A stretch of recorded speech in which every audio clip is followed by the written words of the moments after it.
അസ്സലാമു അലൈക്കും വറഹ്മത്തുള്ളാഹി. കയ്യിലുള്ള സ്വർണവും കാശും ഒരുമിച്ച് പരിഗണിച്ച് സക്കാത്ത് നൽകേണ്ടതുണ്ടോ?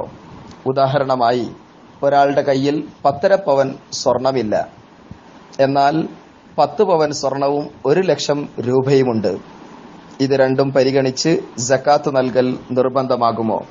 وجاء في فتاوى اللجنة الدائمة المجموعة الثانية مع دليل إضافة المال إلى الذهب من أجل إخراج الزكاة إذا كان الذهب وحده لا يتوفر فيه شرط النساب وكذلك نفس الشيء بالنسبة للمال.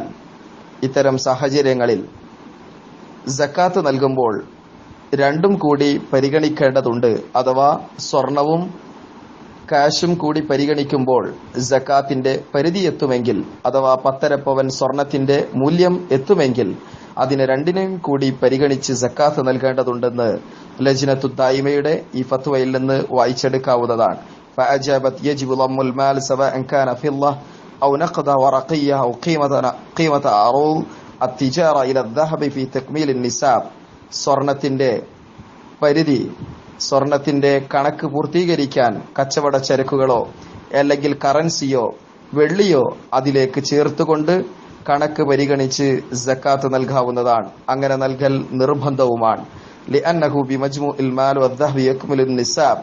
ഇങ്ങനെ സമ്പത്തും സ്വർണവും അല്ലെങ്കിൽ സമ്പത്തും വെള്ളിയും അല്ലെങ്കിൽ സമ്പത്തും കച്ചവട ചരക്കുകളും എല്ലാം പരിഗണിക്കുമ്പോൾ സക്കാത്തിന്റെ പരിധി എത്തുമെങ്കിൽ തീർച്ചയായിട്ടും സക്കാത്ത് നൽകേണ്ടതുണ്ട്. ഫവജബ ഇഖ്റാജു സക്കാ വലിഅന്ന അൽവാജിബ് ഫി അൽഉറൂദ് ഇഖ്റാജ് ഖീമതി ബിഅഹദി നഖദൈൻ. കാരണം കച്ചവട ചരക്കുകളല്ല സക്കാത്തായി നൽകേണ്ടത്, അതിന്റെ മൂല്യമാണ് സക്കാത്തായി നൽകേണ്ടത്. ഈ ഒരു സാഹചര്യത്തിൽ കച്ചവട ചരക്കുകളെ സ്വർണത്തിലേക്ക് ചേർത്ത് വെക്കാം. അപ്രകാരം തന്നെ സ്വർണത്തിലേക്ക് കയ്യിലുള്ള കാശും കൂടി പരിഗണിക്കാം. ഈ രീതിയിൽ രണ്ടും കൂടി പരിഗണിച്ച് സക്കാത്തിന്റെ പരിധി എത്തിയാൽ 1 വർഷം തികയുകയുമാണെങ്കിൽ സക്കാത്ത് നൽകൽ നിർബന്ധമാണ്.